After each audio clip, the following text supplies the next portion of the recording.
मीठे बच्चे। बाप की एक नजर मिलने से सारे विश्व के मनुष्य मात्र निहाल हो जाते हैं, इसलिए कहा जाता है नजर से निहाल। प्रश्न, तुम बच्चों की दिल में खुशी के नगाड़े बजने चाहिए, क्यों? उत्तर, क्योंकि तुम जानते हो बाबा आया है सबको साथ ले जाने। अब हम अपने बाप के साथ घर जाएंगे। हाहाकार के बाद जय जयकार होने वाली है। बाप की एक नजर से सारे विश्व को मुक्ति, जीवन मुक्ति का वर्षा मिलने वाला है। सारी विश्व निहाल हो जाएगी। ओम शांति। रूहानी शिव बाबा बैठ अपने रूहानी बच्चों को समझाते हैं। यह तो जानते हो कि तीसरा नेत्र भी होता है। बाप जानते हैं सारी दुनिया की जो भी आत्माएं हैं सबको मैं वर्षा देने आया हूं। तो ये तो जानते हैं दुनिया वाले, वो सिर्फ तीसरा नेत्र कहते हैं। और वो कहते हैं तीसरा नेत्र शंकर का खुला और विनाश हो गया। लेकिन शंकर मतलब हमारा तपस्वी स्वरूप, और हमारा तीसरा नेत्र बाबा रोज खोल रहा है। ज्ञान का नेत्र रोज बाबा हमारा शुद्ध, स्वच्छ और स्पष्ट करता जा रहा है। तो इस तीसरे नेत्र से हम अब सारी बातें जानने लगे हैं। तो बाबा दुनिया की जो भी आत्माएं हैं सबको वर्षा देने के लिए आए हैं। सब उसके बच्चे हैं। बाप के दिल में तो वर्षा ही याद होगा। लौकिक बाप की भी दिल में वर्षा ही याद होगा। बच्चों को वर्षा देंगे। बाप है, बच्चे हैं, तो वर्षा ही कि इनको मैं ये दे रहा हूं, इनको ये मैं देकर जाने वाला हूं, ये याद रहता है। बच्चा नहीं होता है तो मूंझते हैं किसको दे। दुनियामध्ये पण मुलगा नसेल तर विचार करतात की आता कोणाला देऊन जायचंय, कोणी वारसदार नाही, तो फिर वो क्या करते, फिर एडॉप्ट कर लेते, मग दत्तक घेतात कोणाला तरी, अभी मुझे ये देना है इसको वर्षा। तो यहां तो बाप बैठे हैं, इनकी तो सारी दुनिया की जो भी आत्माएं हैं सब तरफ नजर जाती है। ये तो सारी दुनिया का बाप है, सारी दुनिया की सभी आत्माओं का बाप है। उसकी नजर सब बच्चों तरफ जाती है। जानते हैं सबको मुझे वर्षा देना है। सबको वर्षा देने वाला एक बाप है। उसकी इच्छा है कि मुझे सबको वर्षा देना है। सब मेरे बच्चे हैं। भल बैठे यहां है, परंतु नजर सारे विश्व पर और सारे विश्व के मनुष्य मात्र पर है, क्योंकि सारे विश्व को ही निहाल करना होता है। बाबा की नजर सारे विश्व के मनुष्य मात्र पर है, क्योंकि सबको निहाल, सबका कल्याण करना होता है बाबा को। बाप समझाते हैं यह है पुरुषोत्तम संगम युग। तुम जानते हो बाबा आया हुआ है सबको शांति धाम, सुख धाम ले जाने। सब निहाल हो जाने वाले। ड्रामा के प्लान अनुसार कल्प कल्प निहाल हो जाएंगे। बाप सब बच्चों को याद करते हैं। नजर तो जाती है ना, सब नहीं पढ़ेंगे। सब बच्चों को बाप याद करते, क्योंकि सब एक परमधाम घर के रहने वाले हैं। हम सब बाबा के बच्चे हैं। सब दुनिया में जो भी अज्ञानी भी आत्माएं हैं सब परमधाम की निवासी है, बाबा के घर के रहने वाले हैं, बाबा के बच्चे हैं। तो बाबा बोलते हैं मेरी नजर तो सब पर जाती है, नजर जाती है, लेकिन नजरों में कौन समाते हैं? हम बाबा के कुछ स्पेशल बच्चे। तो बाबा बोलते हैं सब नहीं पढ़ेंगे, नजर सब पर जाती है मेरी, सब नहीं पढ़ेंगे, उतना भाग्य नहीं है सबका। ड्रामा प्लान अनुसार सबको वापिस जाना है, क्योंकि नाटक पूरा होता है। नाटकामध्ये भाग घेण्यासाठी खाली आलो होतो. 5000 वर्षाचे नाटक आहे. नाटक संपायला आलेलं आहे, पूर्ण व्हायला आलेलं आहे आणि आता ड्रामा प्लॅन अनुसार घरी परत जायचंय सगळ्यांना. बाबाचे बच्चे असो किंवा नसो, घर तर सगळ्यांचं आहे परमधाम. सगळ्यांना घरी जायचंय वापिस. थोड़ा आगे चलेंगे तो खुद भी समझ जाएंगे अब विनाश होता है. ऑटोमेटिक आजच म्हणायला लागलेले सगळे की दुनिया काही टिकत नहीं आता जास्त दिवस. लेकिन पहले ये बात नहीं थी. पहले वो इस ज्ञान को समझ ही नहीं पाते थे कि ऐसे कैसे कह रहे हैं कि 2036 में सब खत्म हो जाएगा. अब दुनिया वाले कहने लगे. अब नई दुनिया की स्थापना होनी है क्योंकि आत्मा तो फिर भी चैतन्य है. तो बुद्धि में आ जाएगा. बाप आया हुआ है, आत्मा चैतन्य है, बुद्धि में तो आ जाता है हमारे. हम जब समझ जाते हैं इन बातों को, और दुनिया वालों को भी हमें ज्ञान के आधार से समझ में आ गया है. दुनिया वाले जब देखेंगे सामने तब उन्हें समझ में आ जाएगा, क्योंकि बुद्धि है, आत्मा में बुद्धि है. तो समझ में आ जाएगा कि हाँ सचमुच परमात्मा आया हुआ है.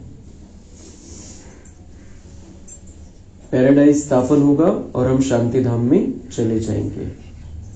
स्वर्ग स्थापन हो जाएगा और हम जो बाबा के ज्ञान में नहीं है वो बच्चे कहाँ चले जाएंगे? शांति धाम में चले जाएंगे. सबकी गति होगी ना, बाकी तुम्हारी सदगति होगी. गति सबकी होगी मतलब सब परमधाम में जाएंगे. हमारी सदगति होगी मतलब हम परमधाम में थोड़ा सा रेस्ट करके नीचे सतयुग में सुख की दुनिया में आ जाएंगे. अभी बाबा आया हुआ है, हम स्वर्ग में जाएंगे, जय जयकार हो जाएगी. अभी तो बहुत हाहाकार है. कहां अकाल पड़ रहा है, कहां लड़ाई चल रही है, कहां भूकंप होते हैं, हजारों मरते रहते हैं. मौत तो होना ही है. सतयुग में यह बातें होती नहीं. बाप जानते हैं अब मैं जाता हूं, फिर सारे विश्व में जय जयकार हो जाएगी. जी काही खराबी आहे, हाहाकार आहे, परेशानी सगळं समाप्त होऊन आता सुंदर दुनिया येते. या दुनिया ही जी दुनिया आहे संपूर्ण रीतीने परिवर्तन होऊन जाईल आणि आपल्यासाठी सुंदर दुनिया येते. तो जय जयकार हो जाएगी, हाहाकार खत्म हो जाएगी. सारी दुनिया में आज हाहाकार है, कहीं भूकंप है, कहीं बाढ़ है, कहीं अकाल है, कहीं युद्ध चल रहा है आणि त्याचं प्रमाण वाढत चाललेलं आहे दिवसेंदिवस, अतिमध्ये जात आहे. तुम्हारा पुरुषार्थ वही चलता है जो कल्प कल्प चलता है. हमारा पुरुषार्थ कैसे चलता है? किसी का भी पुरुषार्थ कैसे चलता है? जैसा हर कल्प में चलता है. तो ये ड्रामा समझकर हमें बैठ नहीं जाना है. जैसे चला होगा, जैसे किया होगा पुरुषार्थ वैसे चलेगा. बाबा इसलिए समझा रहा है कि हम स्थिर रहे. हमें आज हमारे हाथ में क्या पुरुषार्थ करना है, कितना पुरुषार्थ करना है, कितना आगे बढ़ना है, हमारे सिर्फ संकल्प पे डिपेंड है. किती पक्का निश्चय आपण करतो तितका आपण पुढे जाऊ शकतो. जसं 5000 वर्षापूर्वी संकल्प केला असेल या दिवशी, तर या दिवशी पुन्हा संकल्प करू आणि पुन्हा एक आपली गाडी एकदम जोरात चालवून जाईल. तो इसलिए जो कैसे चल रहा है पुरुषार्थ, जैसे कल्प कल्प चला है. लेकिन मेरे हाथ में मेरा आज है. आज का अभी का मिनट मेरे हाथ में. मैं कोई भी संकल्प कर सकता हूं, कोई भी निश्चय कर सकता हूं. निश्चय कौन सा करूंगा मैं? जो 5000 वर्ष पहले किया है. पण माहिती थोडीच आहे आपल्याला कोणता पक्का निश्चय केला होता. इसलिए आज हमारे हाथ में है. संकल्प करना हमारे हाथ में, निश्चय करना हमारे हाथ में. तो आज हम कर सकते हैं कि मुझे बहुत ऊंची लेवल का पुरुषार्थ करना है, बहुत आगे बढ़ना है. बाप कल्प वृक्ष का बीज रूप है. यह है कॉर्पोरियल झाड़, ऊपर में है इनकॉर्पोरियल झाड़. ये यहां पर मनुष्य सृष्टि साकार सृष्टि है, ऊपर है निराकारी सृष्टि, निराकारी आत्माओं की दुनिया. यहां पर है जीव आत्माओं की दुनिया. तुम जानते हो ये कैसे बना हुआ है. यह समझ और कोई मनुष्य में नहीं है. सिर्फ ये बातें हम जानते हैं. ये झाड़ कैसे बना है, सृष्टि चक्र कैसे चलता है, सृष्टि वृक्ष का क्या राज है, यह समझ दुनिया में और किसी मनुष्य में, किसी पंडित में, किसी आचार्य में, किसी गुरु में नहीं है. ये समझ बाबा ने सिर्फ हम बच्चों को दी है. बेसमझ और समझदारों का फर्क देखो. कहा समझदार स्वर्ग में राज्य करते थे, उनको कहा ही जाता है सचखंड हेवन। हम समझदार बन जाते हैं, यहाँ पर बाबा जो हमें समझ देता है, तो उस समझ के आधार से हम सतयुग में स्वर्ग में जाकर राज्य करते हैं। हमारी बेसमझी बाबा खत्म कर दे रहा है अभी, और हम समझदार बन रहे हैं, और जो समझदार बनेंगे स्वर्ग में जाकर राज्य करेंगे। जिनको ये समझ लेना नहीं है, जो ये समझ को लेते नहीं है, समझदारी आती नहीं देवताओं जैसी, तो फिर वो सतयुग त्रेता उनके लिए कैंसिल हो जाएगा, वो द्वापर के बाद आएंगे। अभी तुम बच्चों को अंदर में बड़ी खुशी होनी चाहिए, बाबा आया हुआ है, यह पुरानी दुनिया तो जरूर बदलेगी। अंदर खुशी होनी चाहिए, सिर्फ एक बात ही काफी है खुश रहने के लिए कि बाबा आया हुआ है और अब ये दुनिया बदलने वाली है। ये दुनिया जो ऐसी है, दिख रही है, इतना दुख है, इतनी परेशानी है, ये रहने वाली नहीं है। ये पुरानी दुनिया अब जरूर बदलने वाली। एकच पॉइंट बुद्धीमध्ये असेल तर आपण आनंदात राहू शकतो। आणि असे हजारो कारणं दिलेले बाबांनी आनंदी राहण्यासाठी, पण हा एक पॉइंट जरी बुद्धीमध्ये असेल तर आपण संपूर्ण खुशीमध्ये राहू शकतो कि बाबा आया हुआ है और ये दुनिया अब नहीं रहने वाली, क्योंकि ये दुनिया ही हमको दुख देती है। व्यक्ति, वस्तु, वैभव, कुछ न कुछ प्रॉब्लम यही दुख देते हैं। लेकिन अगर हमारी बुद्धि में रहेगा अब तो बाबा आ गया है, अब ये सब खत्म होने वाला है, अब ये परेशानी, ये टेंशन, ये कुछ नहीं रहने वाला है। थोड़ा सा धीरज, जितना जितना जो पुरुषार्थ करेंगे उतना पद पाएंगे। बाप तो पढ़ा रहे हैं, यह तुम्हारी स्कूल तो बहुत वृद्धि को पाती रहेगी, बहुत हो जाएंगे।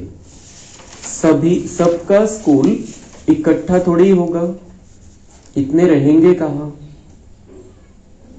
तो बाबा म्हणता है कि ये स्कूल, जब बाबा ने ये मुरली चलाई होगी तब बाबा के कितने बच्चे थे? 300, 500, 1000, और सिर्फ मधुबन में चलती थी मुरली। तो बाबा कह रहे इतने सब थोड़ी रहेंगे, इतने सबका स्कूल एक साथ थोड़ी हो सकता है। तर समजा 10 लाख बच्चे बाबांचे, 10 लाख बच्चे मधुबन मध्ये जाऊन थोडी राहू शकतात। आज 25,000ची डायमंड हॉलची कॅपॅसिटी आहे, 50,000 जर आले तर ते कुठे बसून मुरली ऐकतील? म्हणून मग ते ठरवलेलं असतं की कोणी किती जणांनी यायचं, कुठून कोणत्या सेंटरला किती संख्या, असं ठरवून मग ती 25,000ची संख्या केली जाते। कारण मग राहण्याची व्यवस्था सगळंच बघायचं तिथं। इसलिए ये स्कूल सबका साथ में नहीं हो सकता है, इसलिए सेंटर खुलते हैं। जगह जगह बाबा के क्लास चल रहे हैं, तो ये सब बाबा की ही उस क्लास का भाग है मधुबन के। तुम बच्चों को याद है, अभी हम जाते हैं सुखधाम। जैसे कोई भी विलायत में जाते हैं तो 8-10 वर्ष जाकर रहते हैं ना, फिर आते हैं भारत में। भारत तो गरीब है, विलायत वालों को यहाँ सुख नहीं आएगा, वैसे तुम बच्चों को भी यहाँ सुख नहीं है। तुम जानते हो हम बहुत ऊंची पढ़ाई पढ़ रहे हैं, जिससे हम स्वर्ग के मालिक देवता बनते हैं। वहां कितने सुख होंगे, उस सुख को सभी याद करते हैं। यह गांव यानी कलयुग तो याद भी नहीं आ सकता, इनमें तो अथाह दुख है। इस रावण राज्य पति दुनिया में आज अपरंपार दुख है, कल फिर अपरंपार सुख होंगे। हम योग बल से अथाह सुख वाली दुनिया स्थापन कर रहे हैं। यह राजयोग है ना, बाप खुद कहते हैं मैं तुमको राजाओं का राजा बनाता हूं। तो ऐसा बनाने वाले टीचर को याद करना चाहिए ना, मैं तुमको राजाओं का राजा बनाता हूं।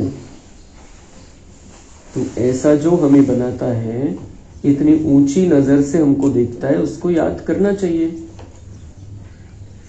किती आठवण राहिली पाहिजे बाबांची, किती कंटिन्यू बाबांची आठवण राहिली पाहिजे।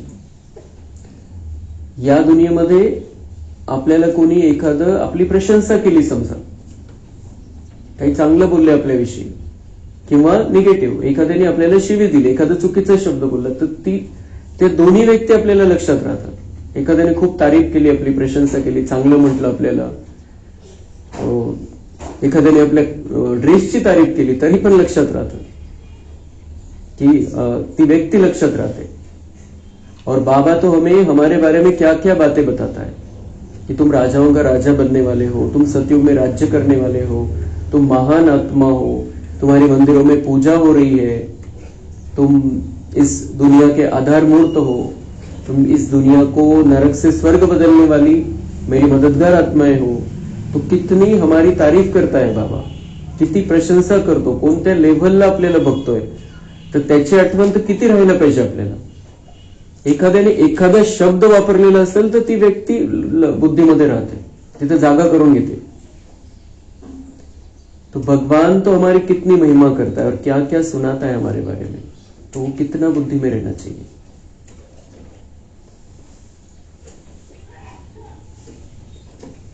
आत्माओं को योग लगाना है परमात्मा बाप के साथ, जिससे ही बहुत समय अलग रहे हैं. बहुकाल क्या, वह भी बाप आप ही समझाते रहते. मनुष्य तो लाखों वर्ष आयु कह देते हैं, बाप कहते नहीं, यह तो हर 5000 वर्ष बाद तुम जो पहले पहले बिछुड़े हो वही आकर बाप से मिलते हो. कितने साल से बिछुड़े थे बाबा से हम? 5000 वर्ष से. लाखों वर्ष की बात नहीं, 5000 वर्ष पहले हम बाबा को छोड़कर यहां पर आ गए थे धरती पर.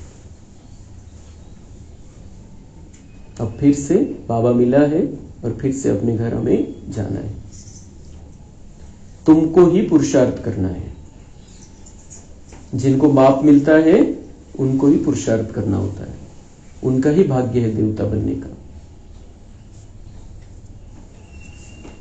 मीठे मीठे बच्चों को कोई तकलीफ नहीं देते, सिर्फ कहते अपने को आत्मा समझो. आता मी तुम्हाला काहीच त्रास देत नाही, आता तुम्हाला पुरुषार्थ काय करायचा आहे? अपने को आत्मा समझो. जीव आत्मा है ना, आत्मा अविनाशी है, जीव विनाशी है. शरीर नाशवंत है, आत्मा अविनाशी है. हम ओरिजिनल आत्मा है तो आत्मा समझना है. आत्मा एक शरीर छोड़ दूसरा लेती है, आत्मा कभी पुरानी नहीं होती. वंडर है ना, पढ़ाने वाला भी वंडरफुल, पढ़ाई भी वंडरफुल. किती आश्चर्यकारक आहे. आपल्याला शिकवणारा कसा आहे आणि शिकवतो काय, सगळ्या आश्चर्यकारक गोष्टी.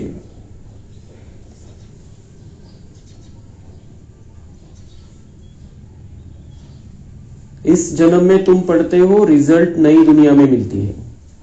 यह सिर्फ तुम बच्चों को पता है. इस जन्म में हम पढ़ते, त्याचा परिणाम नव्या दुनियेमध्ये बघायला मिळेल. अभ्यास इथं आणि त्याचा परिणाम नव्या दुनियेमध्ये. ज्यासाठी शिकतोय, देवता बनण्यासाठी शिकतोय, तर काय कशासाठी आपण शिकतो? की आपल्याला सुख, शांती, प्रेम, आनंदाने भरलेलं जीवन, तन मन धन जन सगळं चांगलं. तर ही रिझल्ट केव्हा आहे? सतयुगामध्ये. असं नाही की इथं सगळं बदलून जाईल, तन बदलून जाईल, मन बदलून जाईल, धन बदलून जाईल, सगळे संबंध संपर्क कॉन्टॅक्ट वाले आपले नातेवाईक सगळे बदलून जातील. ये यहां पर नहीं होने वाला है. ये नई दुनिया में होगा और नई दुनिया आ रही है भी 12 वर्ष के बाद, बहुत समय नहीं है. लेकिन यहां पर क्या बदलता है? यहां पर हम हमारा अपना मन बदलते हैं, यहां पर हम अपनी बुद्धि बदलते हैं. इसलिए परिस्थिति वैसी की वैसी है बाहर की, लेकिन हमने अंदर अपने आप को शांत कर लिया, स्थिर कर लिया, खुश रखते हैं, आनंद में रखते हैं, स्थिर रहते हैं, पवित्र बन गए अंदर से. तो यहां हम उन संस्कारों को भर रहे हैं और उस स्थिती में रहने लगे हैं. पण जे ऍक्च्युअल मध्ये ज्या सगळ्यांच्या सोबत आपल्याला सुख शांती प्रेम आनंदाने राहायचंय, तर ती रिझल्ट आहे येणाऱ्या दुनियेमध्ये. उसकी तैयारी हम कर रहे हैं. यह याद रहना चाहिए, अभी यह पुरुषोत्तम संगम युग है, हम नई दुनिया में जाने वाले हैं. यह याद रहे तो भी तुमको बाप की याद रहेगी कि अभी पुरुषोत्तम संगम युग है और हम नई दुनिया में जाने वाले. हे जरी लक्षात ठेवलं तरी बाबा बुद्धीमध्ये राहील कि संगम युग है तो संगम किसके साथ हुआ है? हमारा बाबा के साथ हुआ है. संगम युग किसके साथ में? बाबा के साथ में है. सतयुग में तो वो रहेगा नहीं साथ में. हम नई दुनिया में जाने वाले. यह याद रहे तो भी तुमको बाप की याद रहे. याद के लिए बाप अनेक उपाय बताते हैं. बाप भी है, टीचर भी है, सद्गुरु भी है. तीनों रूप में याद करो. वेगवेगळ्या युक्त्या बाबा सांगत असतो, कशी माझी आठवण ठेवायची आहे. कितनी युक्तियां दे रहे हैं याद करने की, परंतु माया भुला देती है. माया क्या है? हमारे ही अंदर के कमजोर संस्कार, कमजोर विचार. बाप जो नई दुनिया स्थापन करते हैं, बाप ने ही बताया है यह पुरुषोत्तम संगम युग है, यह याद करो, फिर भी याद क्यों नहीं कर सकते हो। युक्तियां बतलाते हैं याद की, फिर साथ साथ कहते भी है माया बड़ी दुष्टर है। युक्तियां बताते हैं, बाबा माया के बारे में हमें सावधान भी करते हैं। घड़ी घड़ी तुमको भुलाएगी और देही अभिमानी बना देगी, इसलिए जितना हो सके याद करते रहो। गाफिल नहीं रहायचंय, साधारण दुश्मन नहीं है माया। तो जितना हो सके, जितना हम याद में रहेंगे अलग अलग तरीके से, तो माया हम पर प्रभाव नहीं डाल सकेगी। उठते बैठते चलते फिरते देह के बदले अपने को देही समझो, देह के बदले अपने को देही समझो। बार बार अभ्यास करना है, मैं तो बहुत सुंदर चमकता हुआ सितारा हूं, मैं आत्मा हूं, मैं आत्मा तारा हूं, मैं आत्मा लाइट हूं, मैं आत्मा ज्योति हूं। अलग अलग तरीके से अपने आप को बताते रहना है, समझाते रहना है, देखते रहना है कि मैं कौन हूं। जब हम आत्मिक स्थिती में रहेंगे तो ऑटोमेटिक बाबा याद रहेगा, ऑटोमेटिक कनेक्शन जुड़ेल आणि आनंद पण येईल। देहभान आहे त्यामुळे दुःख आहे। जेव्हा आपण आत्मभानामध्ये राहू तर ते 7 गुण आपल्यामध्ये जागृत स्थितीमध्ये राहतील आणि मग आपल्याला दुःखाची जाणीव नाही होणार, परेशानीची जाणीव नहीं होणार। तो यह है मेहनत, नॉलेज तो एवढीच मेहनत है, यही मेहनत करनी है। बाबा म्हणतात बाकी सगळ्या मेहनतीपासून तुम्हाला मी सोडवलेलं आहे, मुक्त केलेलं आहे।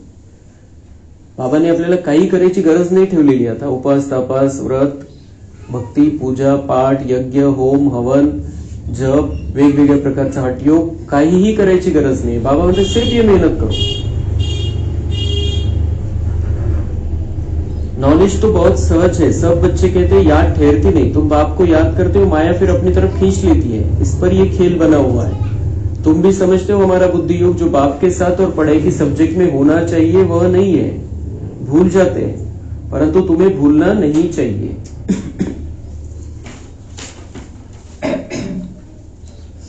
वास्तव में इन चित्रों की भी दरकार नहीं है, परंतु पढ़ाने समय कुछ तो आगे चाहिए ना। कितने चित्र बनाते रहते हैं। पांडव गवर्नमेंट के प्लान देखो कैसे, उस गवर्नमेंट के भी प्लान है। तुम समझते हो नई दुनिया में सिर्फ भारत ही था, बहुत छोटा था, सारा भारत विश्व का मालिक था। तर बाबांचे वेगवेगळ्या प्रकारे बाबांनी चित्र बनवलेले समजवण्यासाठी। आणि दूसरी गोष्ट बाबा म्हणता है कि ये जो दुनिया की गवर्नमेंट भी अलग अलग तरीके के प्लान बनाती है और बाबा के प्लान बहुत अलग रहते हैं। जो सारा विश्व नया बन जाएगा, सब कुछ वहां नया होगा, तो ऐसा अलग अलग तरीके का प्लान बाबा का रहता है। उसी प्लान से बाबा आगे बढ़ रहा है। बाबांची वेगवेगळ्या प्रकारची प्लॅनिंग चालत असते, गुप्त प्लॅनिंग, आणि आपण फक्त रेडी राहायचे, बाबा आपल्याला त्याच्यामध्ये शामिल करून घेत असतो। जैसे बाबा ने अभी कुछ नया प्लान बनाया है और उसमें बाबा ने सबसे पहले निर्वेर भाई को सिलेक्ट कर लिया। कोणती तरी आता नवीन प्रकारची सेवा स्टार्ट होणार है। तो ऐसे बाबा के अलग अलग तरीके के प्लान चलते रहते हैं। तो हम इस साकार दुनिया में रहते हुए बाबा के उस प्लान का भाग बन सकते हैं। सिर्फ अपने आप को हमें बाबा पर समर्पित होकर रखना है। दुनिया तो एक ही है, एक्टर्स भी वही है, चक्र फिरता जाता है। तुम गिनती करेंगे इतने सेकंड, इतने घंटे, दिन, वर्ष पूरे हुए, फिर चक्र फिरता रहेगा।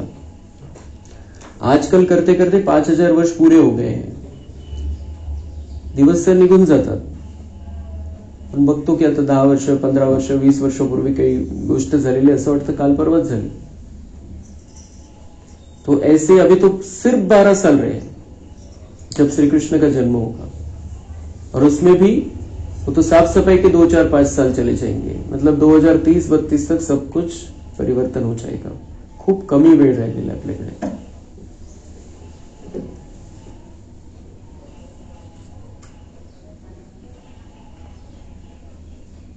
अभी देवी देवता धर्म का फाउंडेशन है नहीं, बाकी कुछ निशानियां हैं।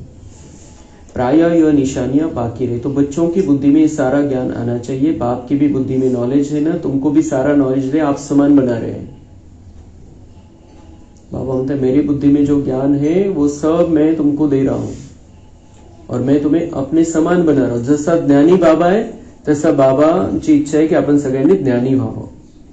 इसलिए वो सारा ज्ञान हमें दे रहा है और ज्ञान के आधार से हम अपना भाग्य बना रहे हैं और दुनिया को परिवर्तन करने के लिए निमित्त बनना है।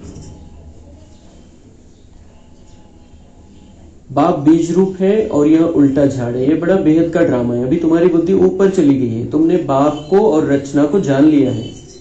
फल शास्त्रों में है, ऋषि मुनि कैसे जानेंगे? एक भी जानता हो तो परंपरा चले।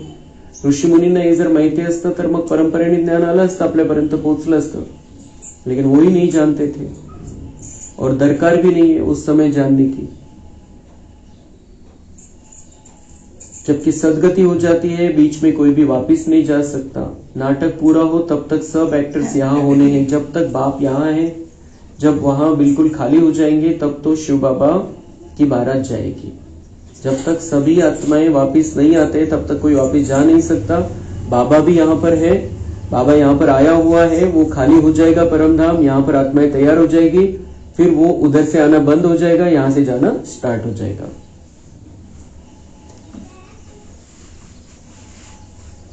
तो बाबा आज बच्चों से बात कर रहे, मध्येच हा पॉइंट, मध्येच तो पॉइंट, मध्येच इकडची गोष्ट, मध्येच तिकडची गोष्ट। तो जैसे बातचीत घर में होती वैसे ही बाबा बच्चों से बातें करता है। तो बाप सारी नॉलेज बैठ देते हैं। यह वर्ल्ड का चक्र कैसे रिपीट होता है? सतयुग, त्रेता, द्वापर, कलयुग, फिर संगम होता है। गायन है, परंतु संगम युग कब होता है यह किसको पता नहीं। तुम बच्चे समझ गए हो 4 युग है। यह है लीप युग, इनको मिड गेट कहा जाता है। मिड गेट म्हणजे छोटासा युग। श्री कृष्ण को भी मिड गेट दिखाते हैं, म्हणजे त्याला पण छोटासा दाखवलेलं आहे। यह है नॉलेज। नॉलेज को मोड तोडकर भक्ती में क्या बना दिया है। बाबांचं ज्ञान आहे आणि त्या ज्ञानातला एखादा पॉइंट पकडून त्याचा विस्तार करून घेतलेला आहे त्यांच्या बुद्धीने। प्रत्येक शास्त्रामध्ये बाबांचा एक ना एक पॉइंट आलेला आहे, मुरलीमधला एक ना एक पॉइंट आलेला आहे, पण मग त्याला सगळ्या मनगडंत गोष्टी जोडून दिल्या। तो बाबा म्हणतात नॉलेज को मोड तोडकर भक्ती में क्या बना दिया, म्हणजे या ज्ञानातलाच पॉइंट घेतला। कोणाच्या बुद्धीमध्ये कोणता पॉइंट, कोणाच्या बुद्धीमध्ये कोणता पॉइंट फिट झाला, त्याला तो आठवला द्वापरमध्ये आणि त्याने त्या आधाराने आपल्या मनाने समोरची परिस्थिती बघून त्याला ते रंगरूप दिलं वेगवेगळ्या प्रकारचं। म्हणजे जे सगळे शास्त्र आहे त्याचा आधार ही मुरलीच आहे, पण नंतर त्यांनी विस्तार त्यांच्या मनाने केला। ज्ञान का सारा सूत मूंझा हुआ है, उनको समझाने वाला तो एक ही बाप है। प्राचीन राजयोग सिखलाने के लिए विलायत में जाते हैं, वह तो यह है ना, प्राचीन अर्थात पहला योग, राजयोग, मेन योग भारत का जो बाबा ने सिखाया था वही राजयोग है, जिससे हम राजाओं का राजा बनते हैं। और इसी के लिए गायन है प्राचीन राजयोग, भारत का प्राचीन राजयोग। तो ये है प्राचीन मतलब पहला, जो बाबा सिखाते हैं।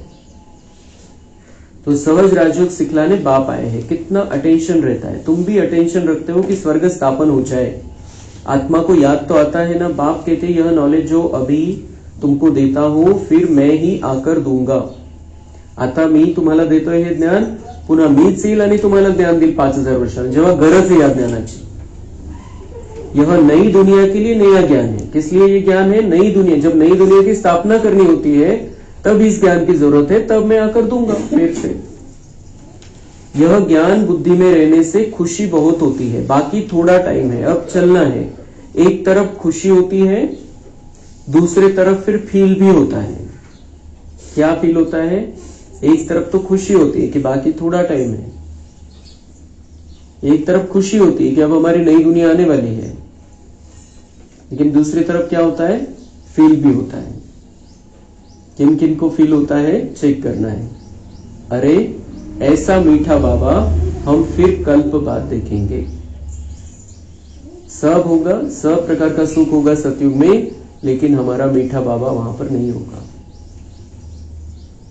तो थोड़ा समय हम बाबा से मिलते हैं, बाद में बाबा नहीं मिलने वाला है। इसलिए वो जो है, जो ड्रामा में नूंदा हुआ है उसको कोई बदल नहीं सकता। बाबा मिलेगा नहीं हमको, सतयुग में नहीं मिलेगा, परम धाम में भी मिलन नहीं मनाएंगे हम बाबा के साथ, क्योंकि अनुभव ही नहीं है वहां पर। यहां पर अनुभव करना है, पूरी रीति से पूरा फायदा उठाना है बाबा का।